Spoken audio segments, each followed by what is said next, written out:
particularly, again, the agencies. I appreciate GAO's honest assessment here today, too. So, yield back, Mr. Chairman.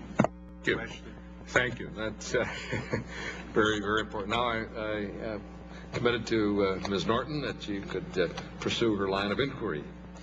I appreciate that, Mr. Chairman, because I did not get to ask Mr. Ashley a question. I do want to associate myself with the remarks of Ms. Edwards and the ranking member, although I promised the ranking member we will not buy a building in Noma.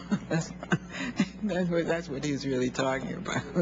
But he's still working on it, and I always work with him. But his remarks about fire sale are exactly correct. That's why I pressed the GSA not only to begin work on the first building, the Coast Guard building, but for goodness sake, begin work on the same grounds on the rehabilitation of other buildings which are not construction but which also make jobs.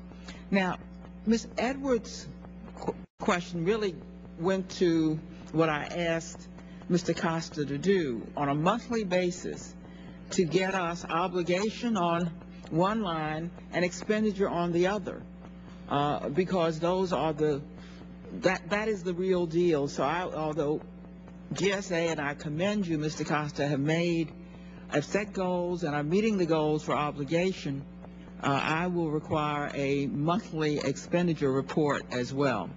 The only distinction that I'd add is that $1 billion that we've obligated, they are contract awards.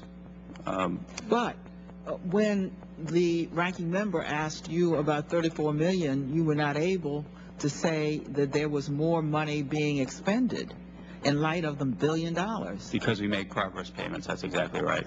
But even so, if there's $1 billion out there and somebody's being paid to do work, you would expect a whole lot more than $34 million to show up at this time. If you want to explain that to staff, we'll be glad to hear it. But that is an important point. I wanted to ask Mr. Ashley something that has been on the mind of this committee, especially the chairman, and on the mind of me with respect to my work on the Homeland Security Committee. I'm not sure it applies to stimulus funds, although it is related to Mr. Carney's question, and that is the award of fire grants in relation, apparently, to terrorist programs. Now, the fire grants are for basic firefighting capability because they're for all hazards. You don't go to a hazard that they haven't called out your firefighters as well. We had to go after the last administration persistently for attempting to use the president's budget to focus grants on terrorism.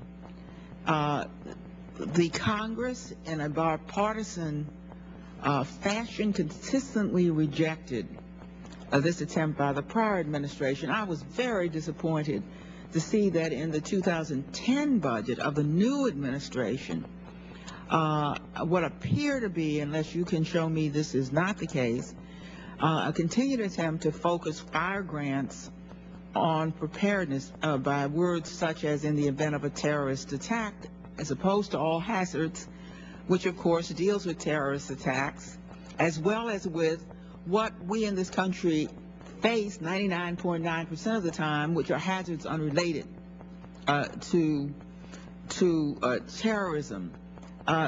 Can you explain why the administration's budget describes and apparently attempts to continue to focus fire grants as a program on preparing fire departments for terrorism, notwithstanding the very clear language of the law and congressional intent as repeated several times over during the last administration? Let me ask you straight out, does the fire grant program today, whether for the stimulus package or for fire grants generally, require or give any preference to fire departments that show a nexus to terrorism in their applications?